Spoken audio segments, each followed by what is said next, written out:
There's nothing more American than PBS. It's a safe place where kids learn and grow, and where grown-ups are informed, entertained, and inspired. PBS is one of America's greatest resources for 50 years strong, and PBS needs your help to keep going for another 50. We will have done a great service for our future. Visit Protect My Public Media to learn more, because there's nothing more American than PBS. All right, what we got? We'll go around the room. What got you to yes, and other people are not commenting on what it is that you believe the president has stipulated as part of this? What is it? I think some assurances that we're not going to go crazy on these radical environmental things dealing with energy. I think we've got oil in the ground. I know we've got oil in the ground. We've got gas. We've got coal. We can do the small nuclear reactors. We have a real friend in the EPA and Lee Zeldin, and he is fast tracking these things. Where in the past some of these things were taking 6 to 8 years to get done. And if we want to get out of bed and get out of these crazy foreign wars that are over oil, that's the way we're going to do it. But did the president say he's going to speed up the closure on the solar and wind? He gave us some very good indications of how that would work, and within just the framework of the bill, and that ultimately it's up to his permitting, and if he has to, because the windmills, about 98% of them are made in China, and they're no friend of ours. They don't even have windmills in China. That should give you a good indicator of where that is. So I feel very confident. How about on funding? Did the president? You're just hogging this whole press conference. I am. I'm getting a little beat for Bill. One more for Lisa. It's okay. Thanks, guys. Go ahead. You need to get out of this sun pretty quick. How about the idea that perhaps current discretionary funding should be deemed mandatory? Did the president talk about that? So it could be in reconciliation? Yeah, there was talk of another reconciliation bill, but that was mainly done by some of our own leadership and not by the president. But the president, as far as you know, the president not in my. I guess I talked to him 3 or 4 different times. I mean, he didn't cut it down, but it was just not brought up. But my question, the bottom line here on the red ink really hasn't changed that much. How did you get to yes? I know you're concerned about I think the interpretation has of what exactly, and the people he's going to be putting in charge of it. He's got some pretty no-nonsense folks. And the thing I liked about Trump and J.D. Vance, President Trump, I should say, is that I've been in with executives from all over the world, and in every different thing. In my former modeling career, of course, that was a joke.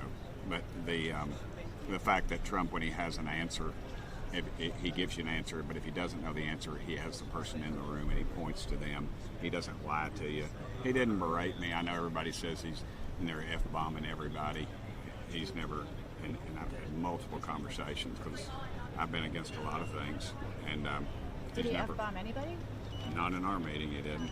Are you at all concerned that this could complicate re-election chances for some of your colleagues who are in swing districts? No, I think when America understands that things like if you're able to work, you ought to work, and we need to clear up some of the fraudulent behavior so that it provides for those single moms with 2 kids that are maybe just getting by, and it doesn't collapse the system, at least amongst us, is a biblical reference that Jesus made, and I kind of dig it. What did you make of the speaker's role during all of this?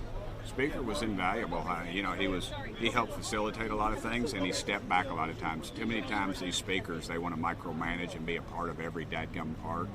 Mike Johnson's not like that. He's one of those guys that he shares the victory with everybody, and he shares the defeat. So, and he takes the blame. So, and he's imperfect like the rest of us, but he's a different kind of leader.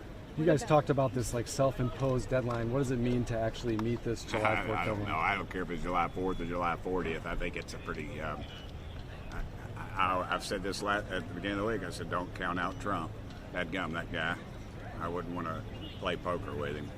You understand that, a day ago. And you're just hogging this whole thing. I am. I'm sorry. I've got a lot of questions. You understand a day ago, many of you had major problems, and that's why President Trump understood. The bill did not change. The timing, the timing of everything, and Trump understands that, and I believe that's why they called the vote last night, because that put everybody at the table, and they said this is the deadline. Is ultimately the fear that if this were to change and went back to the Senate, it would have come back in a form that was. It would have died. It would have never passed if it went back to the Senate. Murkowski, she's not.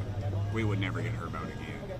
Did Trump make that point clear in meetings? Was that brought up several times? I made that point clear. I mean, he didn't have to. President Trump didn't have to. He mentioned it, but yeah, but he didn't have to.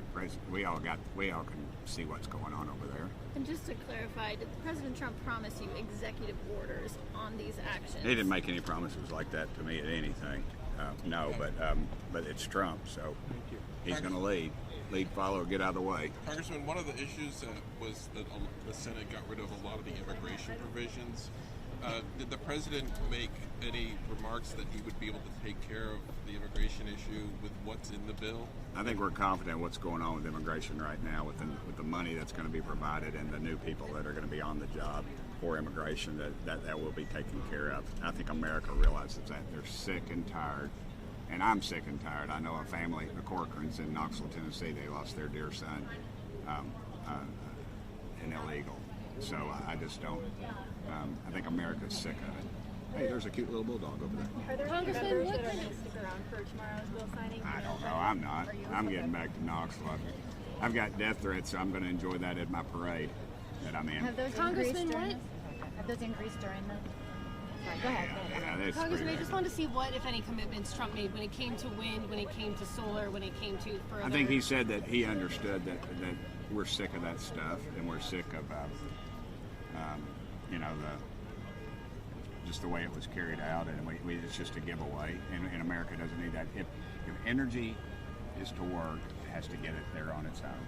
But is there anything that And he made it pretty clear you can get more out of a hole in the ground about that big than you can out of a windmill that's taller than the Capitol. But is there anything that he can do with his executive power that he promised you guys? Y'all keep bringing that up. I'm not sure where that came from, but we never really heard any of that. I mean, he can put tariffs on stuff that come out of China. I mean, that's always an option, and I hope he exercises that option, because this bunch is sold out to China, and they don't have the guts to do anything about it. They'll write a tough letter and let's have a hearing.